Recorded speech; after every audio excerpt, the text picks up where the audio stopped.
बघितलं नाही आमच्या नाटकावर हेल्परला नाटकानं तुला कसं ओळखायचा काय वेड्यासारखी बडबडते का जाण्याचा मार्ग तुझ्या भोवळात तर नाही तरी म्हणलं माझं बॉल का लांबायला कुठं लांबायला लागलं म्हणते ना माझा अगं जाण्याचा मार्ग सांगतोय हा नाही आम्ही काय तुला ओळखलं ओळखला नाही हा तुझी माहिती सांग ना मला ज्याला का श्रीकृष्ण परमात्मा भगवान म्हणायचा तेच मूर्ती तुमच्या समोर उभी आहे हे त्याचं दर्शन घ्या कृष्णवाई तुला तलक झालेलं आहे ते कसं काय घ्या तुझ्या मनात तू कृष्ण झालाय म्हणजे त्या देवाला तुम्ही कुठं पाहिला आज बोलायला कोण लांब पासून आम्ही कृष्णाला पाहिलं नाही पाहिलाही आमच्या अंगात खांद्यावर त्याला खेळवलं आम्ही लोळवलाय माहित आहे काय का सांगताय? त्याने लहानाचा मोठा केलाय आणि आम्ही कृष्ण बघितलं असं वाटतंय काय म्हणजे तुम्ही तेव्हा लहानाचा मोठा केला मी तर त्याला थोडं दूध पाजलंय त्याला काय सांगते आज? होय. अगं तू माझ्यासाठी फार कष्ट घेतलं मग तू कृष्ण म्हणतोय हा. पण तुला तर दूध पाजलंय काय सांगते होय असं म्हणजे प्रत्येकाने माझ्यासाठी काहीतरी कष्ट केलेलं आहे माझ्यामध्ये तुझ्यासाठी थोडंफार कसं घेतलं नाही काय घेतलंय बघ सांगते काय काय सांग अहो, तुमच्यासाठी आम्ही लई कष्ट घेतले लहानाचा मोठा आम्ही केले तुम्हाला हो. आमच्या माझ्या चेहऱ्यात हात घातलं खाली इथवर म्हणजे काय कष्ट घेतलं ते सांगू तुम्हाला उतरेचे प्राण्याचा पुत्र कौसुभोनी, तो मथुर नगरीचा धनी, सात बालकाचा वध केला त्याने, आठवा जन्म झाला मध्यरात्री बुधवारी सायंकाळी. गोकुळात सुद्धा तुला वसुदेवाने, संभाळ केला आम्ही गवळणी भयदूत चालून डोळे. अनाथावर पट बोलू नको म्हणून गवळणी हात धरते दोन्ही. तू इतर जगाचा जगदाता, आमचा पालनवाला नाही कोणी. चंद्रभागे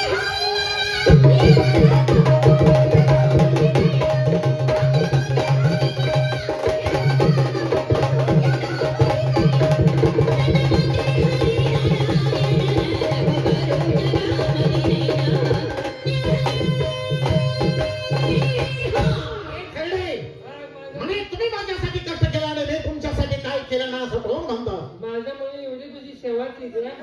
अगं मी तुझ्यासाठी फार कष्ट घेतले तुमच्यासाठी काय कसं केलं काय केलंय आम्हाला चांगलं सहन केलं एवढं असं मी काय केले सांगतो ऐकून घे काय केलं गबला दिवशी बोलता झाला तो श्री हरी आणि विष्णू रूप धारण करीन त्या 10व्या अवतारी मैरवनाथाची श्री तिच्या हात ठेवला श्री म्हणून द्वापार युगी जन्म झाला माझा त्या कंस मामाच्या घरी संध्याकाळी करायचा दह्या दुधाची चोरी गवळ्याच्या घरी आणि सकाळच्या पारी उठून सासू सुनाची लागायची मारामारी एकमेकीची धरायच्या झिपरी आणि मी हसत उभा राहायचा रस्त्यावरी मावशी कशी खोड आहे अंगात खोडकील बी आहे नाही माझं माझ्या हुकमाचा कहा तुम्ही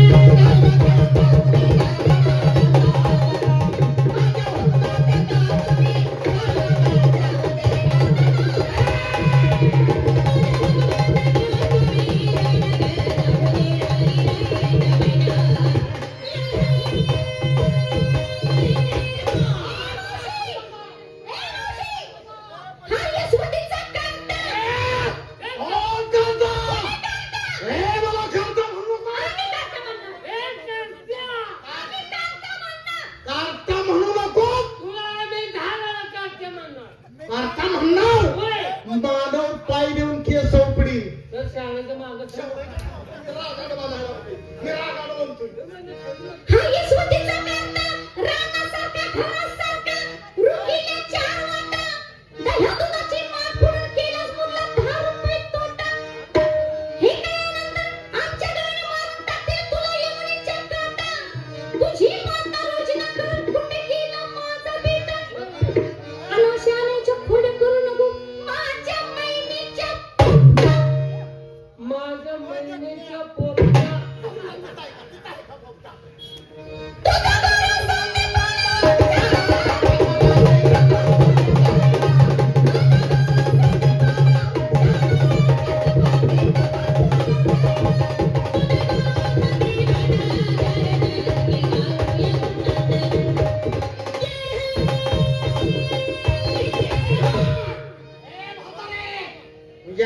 खेळडी तुझ्या माझ्या गुरुचं नाव घेतेस काय? लगा तो झाड आणि तुझा गुरु ही झाड आहे. माझा गुरु अडाणी आणि आम्हाला खेळडे हं? माझा गुरु कोण आहे हे तर तुला माहित आहे का? तुझा गुरु कोण? संदेशान ऋषी हा माझा गुरु आहे. हा त्याने एवढं काय मोठा देवा लावला त्याचे नाव घेतलं तुला काय काय दिवा लावला? हं? अगं ज्या वेळेला मी बलराम आम्ही दोघ जण बंधू माझे थोरले बंधू बलराम आणि मी ज्या वेळेला माझ्या गुरुकडे गुरु दीक्षा घेण्यासाठी गेलो त्यावेळेला माझ्या गुरुनं सांगितलं कृष्णा आणि बलरामा हं. अरे तुम्ही गुरु दक्षा घेणार ना, पण मला वरदक्षिणा म्हणून काय देणार? काय केलं? मी त्यांना सांगितलं बरोबर आहे ज्या पण मागेल ते देण्याची माझी तयारी आहे. अरे बापरे. त्याने सांगितलं म्हणजे माझा मुलगा या समुद्रात गेला आणि बेपत्ता झालाय तो वरदक्षिणा म्हणून माझा मुलगा मला परत पाहिजे. मग त्यावेळेला मी लगेच समुद्राकडे गेलो. समुद्राने मला पाहिल्यानंतर समुद्र थरथर कापू लागला. म्हणला भगवंता अरे सर्व सृष्टीचा करता तुम्ही माझ्याकडे का आलाय? मी सांगितलं माझ्या गुरुचा मुलगा या समुद्रात तो बेपत्ता झालाय आणि तो मुलगा मला परत पाहिजे.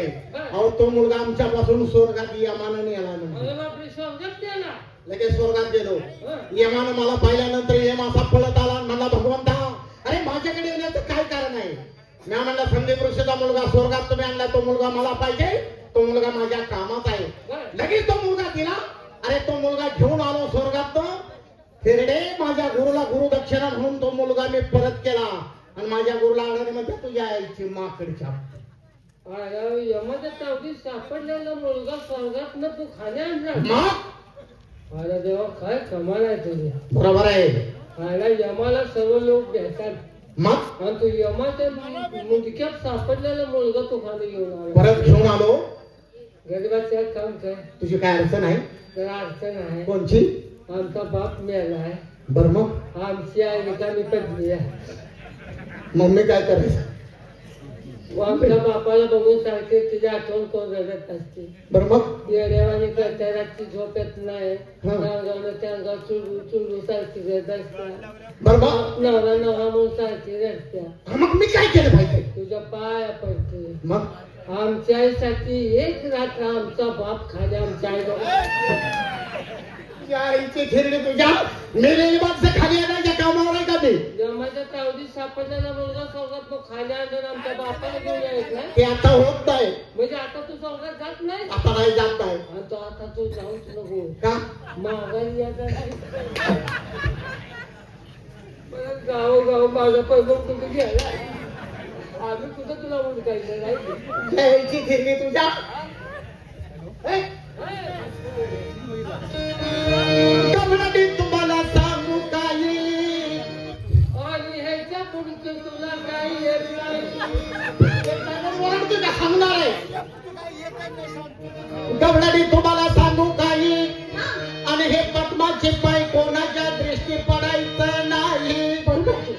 श्री मुकुटाचा ढाल नाही ही वस्तू कोणाला माहित आहे कोणाच्या नाही. चंद्रावळीसाठी झालो राही नाही आणि 6 महिन्याची रात्र करमली त्या ठाई. मन भरून इच्छा झाली नाही म्हणून तुम्ही गवळणी रडता घ्यावी घ्यावी. कृष्णा तुझ्याच गोविंदामाची होती आमासही आणि म्हणून आपण एकीनं काम करीत आहे. पूर्वी वेदांताच्या देवो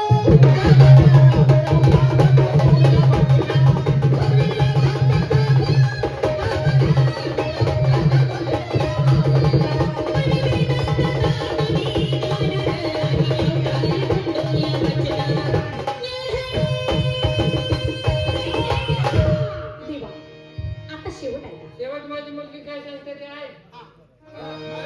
कृष्णाचा शब्द ऐकिता गवळणीची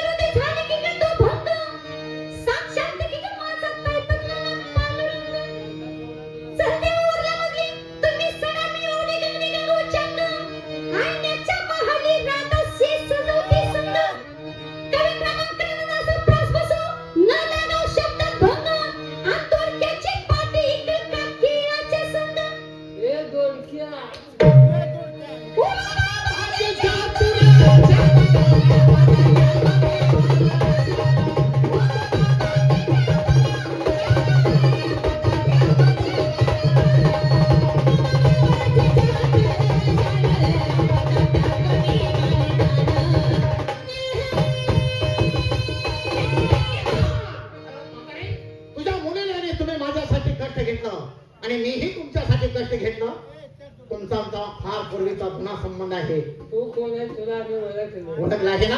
आता भक्ती करणार कोण आहे? माझ्या मुली आहेत ना. तुला मुली आहे? मुलीनं प्रत्यक्षात आपल्याला जो भेटला बरोबर आहे. बरीच वर्ष झाली. मला आता 80 वर्ष आहे. हा देवासाठी मी एवढं याद केलं पण देवा मला तोंड दावलं नाही. आणि आता धावलं का नाही? आता तोंड दावलंय. बर मग मुलीनं दर्शन घ्या. बघा आता गाणं होईल. तथास्तु. बघा आता मोठा असायची. कसला? दोन असायचा. कसला? म्हणतात मी तुझं फुला खाली असतो. हे तुझ्या तथास्तु म्हणजे अखंड सौभाग्य पुढे असा त्याचा अर्थ झाला. हे सांगतो हा मला एवढा चांगला आशीर्वाद माझ्या मुलीला दिला.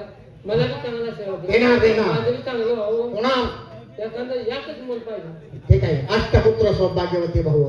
लय गाणं त्यालाच केलं. काय गं? लगा मला अष्टपती सौभाग्य भाऊ आशीर्वाद नाही. मग? लगा मी बाग राहिलो आहे, कण करून आहे. चांगला आशीर्वाद आहे. आणि मला मुलगा मी कण करून आहे. म्हणजे साक्षात भगवंताचा अवतार असताना सुद्धा भावनेचारी जाऊन मी आशीर्वाद दिला. आम्ही बाळाचं कोणी जेवायची. आणि ते आशीर्वाद मला परत घेता येणार नाही. याचा उपशाप म्हणून तुला मार्ग सांगतो. कसं सांग? सिंहदीपाचा येतं. तिथल्या स्त्रिया मारुतीच्या भूतकऱ्याने गरुड राहतात. तिथे फक्त स्त्रियांचं राज्य आहे. पुरुष जन्माला येतो तो मृत्यूमुखी जातो. त्या ठिकाणी जायचं. मारुतीच्या भूतकऱ्याने 8 वेळा गरुडाला 8 वेळा बाळंते हो. म्हणजे तुला 8 मुलं हो. तू सत्य राहशील. तिथं मग ते काम करते बायकांचे. जेव्हा सांगितली गोष्टी का स्नेह तुझं जेव्हा आहे का आता फार लांब आहे. यावेळेला मला जाता येत नाही. मग? बायकाचे इथेच यात काम कर. काय करू? मला एवढा लांब जाता येत नाही. काय करू दे? यात कोण महत्वाचं नको उठव. इथं एक मारुती असेल का? मावशी किती मारुती असतील इथं? सगळ्यात जर मारुतीतून उठलं तर तुझं कसं होईल? 100 जर महत्व उठलं तर तिथे काय नुसता भक्कर सोडत म्हणतोय ना. हे भूतकऱ्याचं नाव होतं. इथं उपकरण हे नाही. भूतकऱ्याचं मारुती नाव मातीसारखे आले. मैल सारखीच आहे. हो. मग ना बाबा.